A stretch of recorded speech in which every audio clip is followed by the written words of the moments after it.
Hello everyone, welcome to my YouTube channel Shiksha Diksha. तो चलिए शुरू करते हैं अपनी आज की वीडियो स्टार्ट करने से पहले एक बहुत ही इंपॉर्टेंट न्यूज़, जो लोग भी एनटीए यूजीसी नेट की तैयारी कर रहे हैं उन लोगों के लिए। देखिए, आप लोगों के लिए अनअकैडमी की तरफ से अनअकैडमी कॉम्बैट आता है, जो कि एवरी ऑल्टरनेट संडे आपको मिलता है। इसमें आपको एकदम ओरिजिनल एनटीए के क्वेश्चन जैसे कि आपके होते हैं पेपर में, वैसे ही पूरे बेस्ट एजुकेटर्स के द्वारा इसमें क्रिएट किए जाते हैं क्वेश्चंस। और ये जो आपका टेस्ट है ये 60 मिनट्स का होगा। पेपर 1 का जो आपका टेस्ट होगा वो 60 मिनट्स का होगा, जैसे कि आपका एग्ज़ाम होता है बिल्कुल उसी तरीके से। और फिर लाइव टेस्ट होने के बाद आपका ऑल इंडिया लीडर बोर्ड जो है वो आपको मिलता है। उसके बाद आपको इसका डिटेल्ड वीडियो सोल्यूशन भी मिलता है। सो अगर आप इसको ज्वाइन करते हैं तो आपको बहुत कुछ पता चलता है कि आपकी प्रिपरेशन जो है वो कैसी चल रही है। तो अभी आप इसके लिए रजिस्टर कर सकते हैं। आपको मेरा रेफरल कोड यूज़ करना है शिक्षा 10 अनलॉक करने के लिए। और सबसे इम्पॉर्टेंट चीज़ कि अगर आपने अभी तक अच्छे से तैयारी नहीं शुरू की है तो इसको अभी से शुरू कर दीजिए। आप पेपर 1 और पेपर 2 की तैयारी जो है अनअकैडमी से ही करेंगे तो उसमें आपको बहुत सारे बेनिफिट्स होंगे, जैसे कि आपको क्रैश कोर्सेज मिलते हैं, यानी कि कम टाइम में आपका सारा सिलेबस जो है वो कंप्लीट होता है। लाइव क्लासेस होती हैं, मॉक टेस्ट होते हैं, क्विजेज होते हैं, पीवाईक्यूज होते हैं, डाउट सेशन होता है, यानी कि डाउट क्लियरिंग तो आपको बहुत ही अच्छे से होता है। अगर आपको कोई भी डाउट होता है तो आपको उसका डिटेल सोल्यूशन मिलता है। तो इसलिए आपको करना क्या है, सिर्फ आपको जल्दी से इनरोल करना है और आपको मेरा रेफरल कोड यूज़ करना है शिक्षा 10। और एक सबसे इम्पॉर्टेंट चीज़ कि अगर आप प्लस या आइकॉनिक का सब्सक्रिप्शन लेते हैं तो उसमें अगर आप मेरा रेफरल कोड यूज़ करेंगे तो आपको बहुत ही ज़्यादा बेनिफिट होगा। और आइकॉनिक का सब्सक्रिप्शन सबसे बेस्ट है, क्योंकि उसमें प्लस के फीचर्स भी होते हैं, प्लस अपने फीचर्स भी होते हैं। सो मैं आप लोगों को सजेस्ट करूँगी कि आप लोग आइकॉनिक का सब्सक्रिप्शन ही लीजिए। और आपको जल्दी से देखिए, जो अभी नेट बैटल कॉम्बैट है ये आपका 31 जनवरी को है, तो इसको भी 11 AM पे आपको देना है। तो आपको सारी लिंक जो है वो डिस्क्रिप्शन में अवेलेबल है, वहाँ से जाके आप सब कुछ जो है ज्वाइन कर सकते हैं।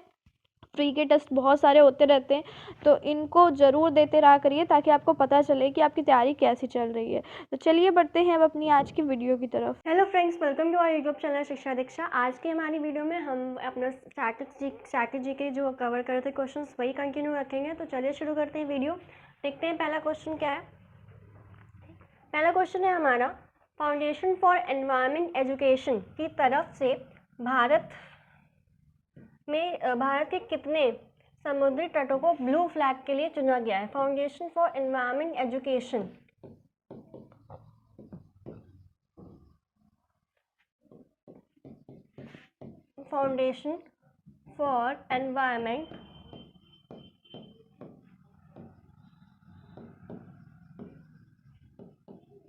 फाउंडेशन फॉर एनवायरमेंट एजुकेशन की तरफ से कितने समुद्री तटों को ब्लू फ्लैग के लिए चुना गया है। अच्छा, जो फाउंडेशन फॉर एनवायरमेंट एजुकेशन है ये एक गैर सरकारी संस्था है, ठीक है, नॉन गवर्नमेंट ऑर्गेनाइजेशन है।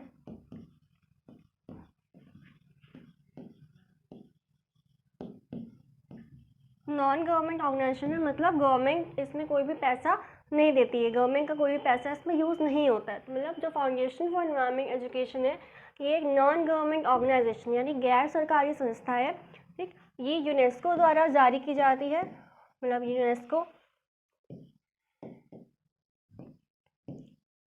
यूनेस्को द्वारा चलाया जाता है ये जो फाउंडेशन है।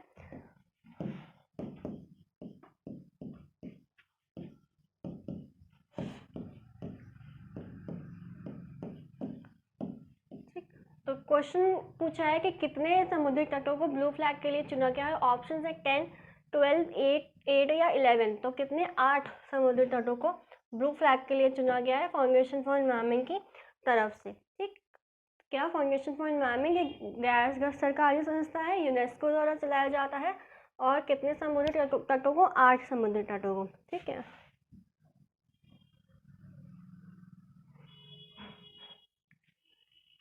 और ये कहाँ पे है, डेनमार्क में है। ठीक है, आगे बढ़ते हैं। निम्न में से किस टेनिस खिलाड़ी ने रिकॉर्ड 13वीं बार फ्रेंच ओपन सिंगल्स खिताब जीता है। 13वीं बार फ्रेंच ओपन सिंगल्स खिताब जीता है, कौन है। ऑप्शन है राफेल नडाल, नोवाक जोकोविच, एंडी मरे या डेनिस शापोवालोव। ऑप्शन क्या हो जाएगा हमारा, French open single Rafael Nadal ने जो है उन्होंने 13वीं बार फ्रेंच ओपन सिंगल का खिताब जीता है। इन्हें और किस नाम से जाना जाता है, king of clay court. Rafael Nadal को और किस नाम से बोलते हैं? King of clay court. ठीक, आगे बढ़ते हैं। शांति के लिए नोबेल पुरस्कार 2020 निम्न में से किसे प्रदान किया गया है? शांति का नोबेल पुरस्कार पूछा है। ऑप्शंस हैं world food program, Greta Thunberg, राष्ट्रपति डोनाल्ड ट्रंप जो चेंज हो गए हैं, प्रधानमंत्री नरेंद्र मोदी। तो ऑप्शन क्या हो जाए, आंसर क्या हो जाएगा? जो वर्ल्ड फूड प्रोग्राम है उससे शांति के लिए जो नोबेल पुरस्कार दिया जाता है, पीस प्राइज इन नोबेल 2020 का, इससे प्रदान किया गया है। जो वर्ल्ड फूड प्रोग्राम है ये यूनेस्को द्वारा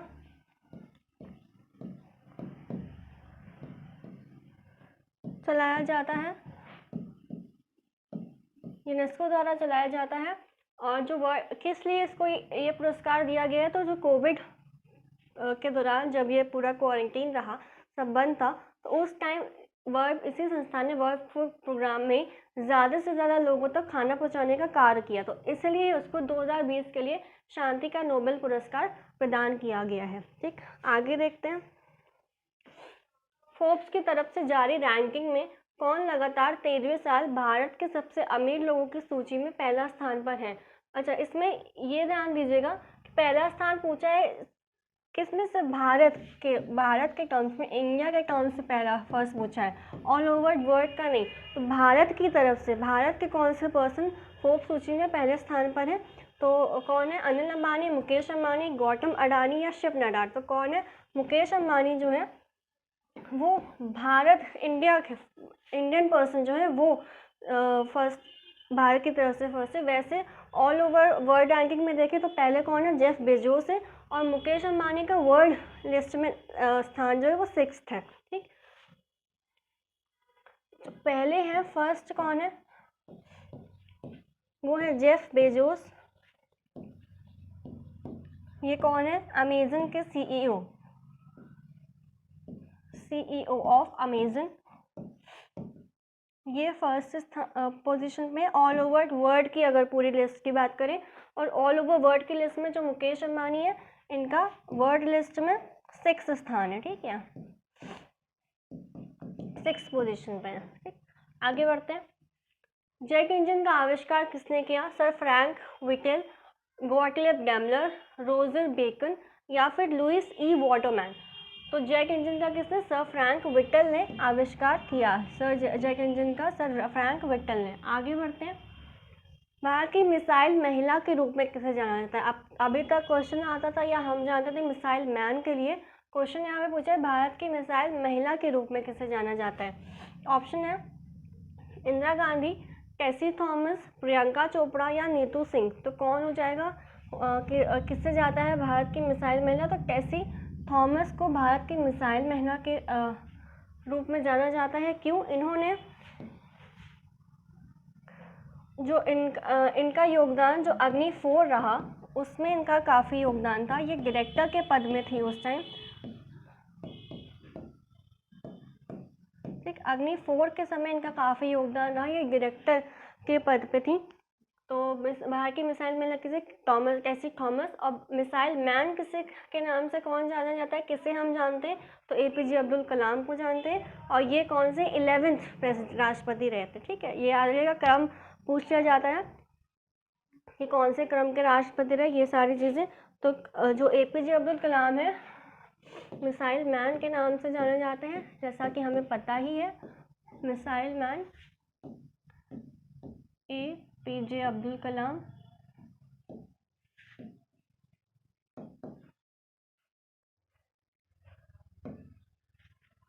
और ये कौन से? 11th प्रेसिडेंट है। ठीक, इनका क्रम क्या था? 11वें। आगे बढ़ते हैं। एसबीआई का चेयरमैन किसे नियुक्त किया गया है? ऑप्शन है दिनेश कुमार खारा, संजीव मिश्रा, हसमुख आदिया या मुरली रामास्वामी। तो किसे नियुक्त किया गया है?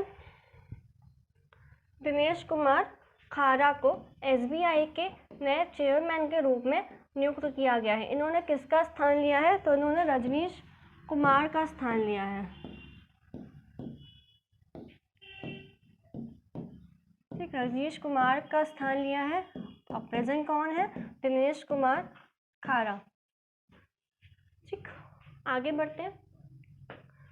इंजीनियर्स डे काफ़ी इम्पोर्टेंट, काफ़ी कॉमन, हर जगह से मोस्टली पूछा जा चुका है। हमने ये अपने पहले वीडियो में भी कवर किया था।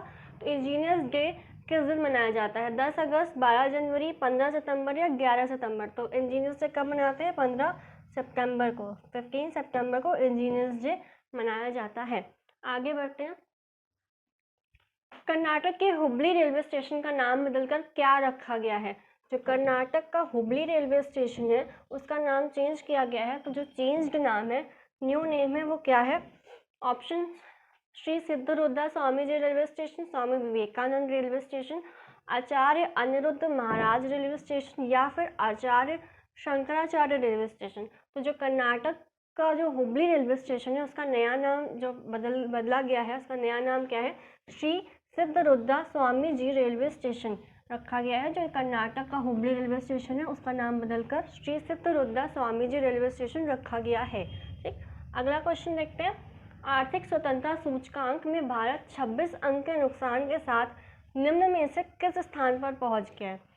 जो आर्थिक स्वतंत्रता सूचकांक है, इंडेक्स जो हम बताते हैं, क्वेश्चन आते रहते हैं, तो कितने अंक गिरकर 26वें स्थान, मतलब 26th पोजीशन नीचे गिरकर किस स्थान पर है? तो 105, 125, 115 या 151। तो 26 अंक के नुकसान के साथ अब कौन से स्थान पर पहुंच गया है भारत आर्थिक स्वतंत्रता सूचकांक में? तो 105वें स्थान पर, 105th इस पोजीशन पे अब भारत है आर्थिक स्वतंत्रता सूचकांक में, मतलब इंडेक्स में। ठीक, आगे बढ़ते हैं। डॉक्टर राजेंद्र प्रसाद का समाधि स्थल कहाँ है? शक्ति स्थल, वीरभूमि, राजघाट या महाप्रयाण घाट। हम अपने अगले वीडियो में हम जो ये समाधि स्थल पूछे जाते हैं इनके हमने और क्वेश्चन इंक्लूड किए हैं, तो आपके लगभग जो भी इम्पोर्टेंट है वो और कवर हो जाएंगे। तो फिलहाल ये क्वेश्चन है कि डॉक्टर राजेंद्र प्रसाद का समाधि स्थल कहाँ है? तो शक्ति स्थल, वीरभूमि, राजघाट या महाप्रयाण घाट। तो जो डॉक्टर राजेंद्र प्रसाद का समाधि स्थल है वो क्या? महाप्रयाण घाट पर है। कहाँ स्थित है? महाप्रयाण घाट में। आगे नेक्स्ट क्वेश्चन है, ज्ञानपीठ पुरस्कार सर्वप्रथम किसी भी महिला को किस वर्ष दिया गया था? क्वेश्चन में ये नहीं पूछा है कि सबसे पहला कब दिया गया था, क्वेश्चन में पूछा है कि सर्वप्रथम किसी महिला को कब दिया गया था। सर्वप्रथम किसी महिला को कब दिया गया था? तो कब दिया गया था? 1976 में दिया गया था। किसे? आशापूर्णा देवी को।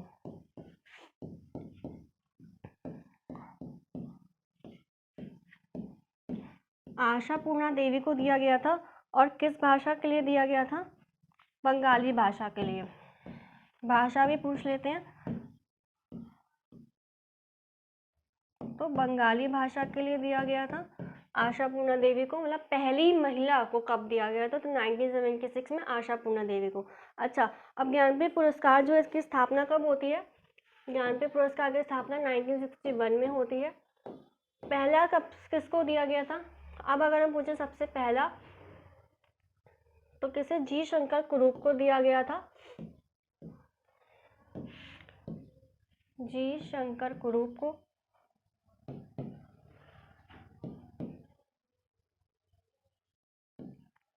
किस भाषा के लिए? तो मलयालम भाषा के लिए।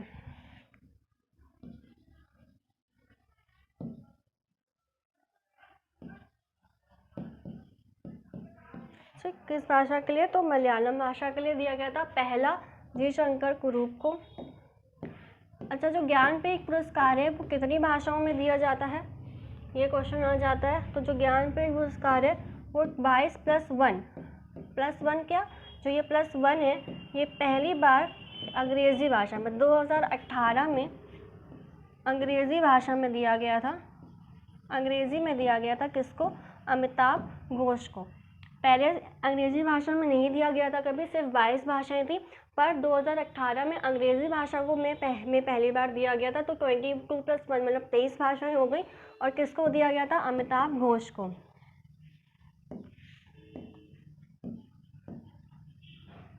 ठीक, 22+1 मतलब 22+1 भाषाओं में दिया जाता है। एक कौन सी? अंग्रेज़ी है, जिसे 2018 में पहली बार जिसमें दिया गया था, किसे? अमिताभ घोष को। और लास्ट में मतलब अभी रिसेंट लास्ट में किसको दिया गया?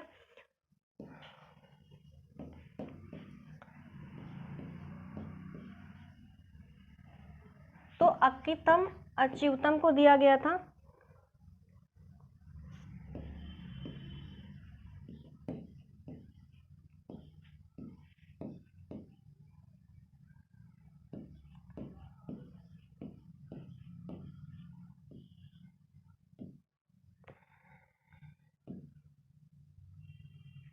किस भाषा में? मलयालम भाषा में। ठीक, और इसमें प्राइज मनी क्या है? तो 11 लाख रुपए प्राइज मनी है। ठीक, क्या क्या देख लिया हमने? क्वेश्चन था हमारा कि जो ज्ञानपीठ पुरस्कार है वो सर्वप्रथम किसी महिला को पहले कब मिला था? तो 1976 में दिया गया था। आशापूर्णा देवी को कौन सी भाषा में? तो बंगाली भाषा में। ठीक, उसके बाद अगर पूछे कि पहला किससे दिया गया था, तो जी शंकर कुरूप को। इससे क्वेश्चन आ चुके हैं काफ़ी बार। किस भाषा में? मलयालम भाषा में। कितनी भाषाओं में दिया जाता है? तो 22+1, जिसमें एक जो ऐड हुई वो अंग्रेजी भाषा में पहली बार दिया गया था 2018 में। किसको? अमिताभ घोष को। और हाल ही मतलब लास्ट किसे दिया गया? तो अक्कीतम अच्युतम को दिया गया था मलयालम भाषा में। और जो ज्ञानपीठ पुरस्कार है इसकी प्राइज मनी क्या है? प्राइज मनी है 11 लाख रुपए। ठीक, आगे नेक्स्ट क्वेश्चन देखते हैं। संयुक्त राष्ट्र पर्यावरण कार्यक्रम UNEP के क्षेत्रीय राजदूत के रूप में निम्न में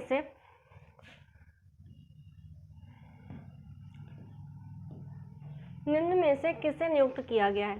तो खुशी चिंदालिया, राहुल सचदेवा, मोहन कुमार या अजय त्रिपाठी।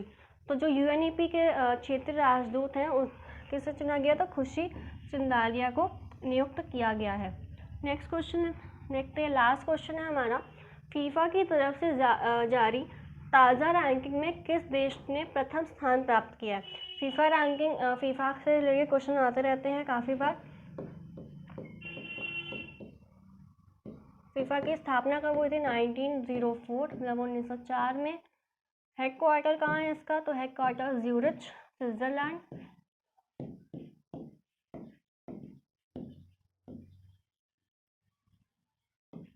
ठीक, तो प्रथम स्थान पूछा है भारत, फ्रांस, बेल्जियम या जापान। तो प्रथम कौन रहा? बेल्जियम फर्स्ट रहा। ठीक, इंडिया की बात आती है, इंडिया का पूछता है, हमें इंडिया का पता होना चाहिए। तो इंडिया की रैंक क्या थी? 104।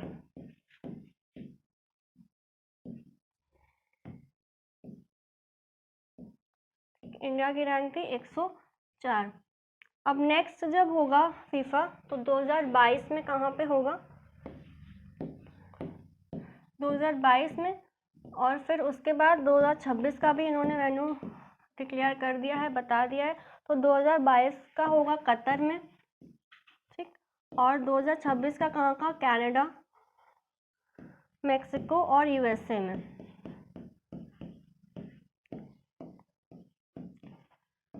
ठीक, हर 4 वर्ष के अंतराल में होता है ये फीफा का आयोजन। ठीक, तो 2022 का कतर में आयोजित किया जाएगा, 2026 का कनाडा, मेक्सिको और USA में। स्थापना हुई थी 1904 में। Headquarter Zurich, Switzerland.